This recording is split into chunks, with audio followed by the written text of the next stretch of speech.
sohasi bugungi kunda eng rivojlanayotgan davlat rivojini asoslaridan biri. Shuning uchun bugungi kunda innovatsiya, muhandislik, boshqa sohalarning rivojlanishi hammasi bizning respublikamizning kelajagi va o'sha kelajagini bunyodkorlari sifatida men sizlarni barchalarini ko'rib turibman. Bundan xursandman.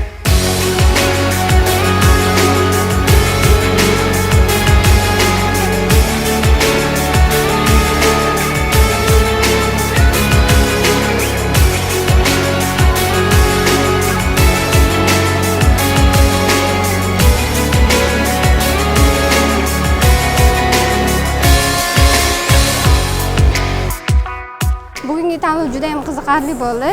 Menga raqiblar juda ham ko'p bo'ldi, lekin birinchi o'rinni oldim. Men umuman kutmaganim, hozir juda ham hayajondaman.